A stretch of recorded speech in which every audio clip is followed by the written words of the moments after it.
est à monsieur Éric Ciotti. Merci, Monsieur le Président.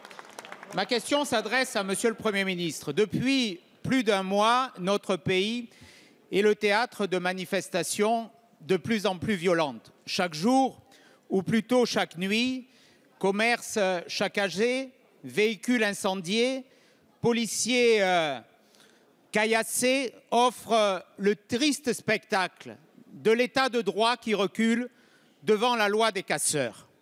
Plus de 400 policiers ont été blessés depuis le début de ces manifestations de violence, dont certains grièvement. En cet instant, je voudrais rendre l'hommage qu'ils méritent aux policiers pour leur courage face à ces manifestations. Je voudrais aussi dénoncer ceux qui incitent à la haine et à la violence, et notamment la CGT, au travers des affiches honteuses qui portent atteinte à l'intégrité des policiers. Monsieur le Premier ministre, vous disposez des outils juridiques pour faire cesser cette situation. Nous sommes en état d'urgence. Le Parlement l'a décidé. Les Français ne comprennent pas la complaisance dont vous faites preuve face à ces mouvements de violence. Aujourd'hui, les mots ne suffisent plus. Il faut agir. Vous avez le devoir de protéger ceux qui nous protègent. Vous avez le devoir de faire en sorte que la place de la République ne soit pas abandonnée à Nuit debout, qui est un mouvement d'extrême gauche qui porte atteinte à nos valeurs essentielles. Alors, Monsieur le Premier ministre, mes questions seront simples. Quand allez-vous évacuer la place de la République ? Quand allez-vous, conformément à l'état d'urgence, interdire les manifestations violentes ? Quand allez-vous porter plainte contre les affiches de la CGT ? Quand allez-vous dissoudre les mouvements d'extrême gauche qui prônent et organisent la violence ? Monsieur Bernard Cazeneuve, ministre de l'Intérieur. Monsieur le député Ciotti, je voudrais profiter de votre question pour apporter des réponses précises, notamment sur 3 aspects des événements qui se sont produits au cours des dernières semaines.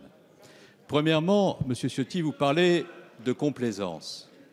Depuis maintenant 2 mois que ces manifestations ont commencé, grâce à l'action des forces de l'ordre, que je veux à mon tour saluer, et parce que des instructions leur ont été données extrêmement précises de ma part par télégramme, que j'ai d'ailleurs publié et que je transmettrai à la commission des lois de l'Assemblée nationale et du Sénat pour que vous puissiez en prendre connaissance.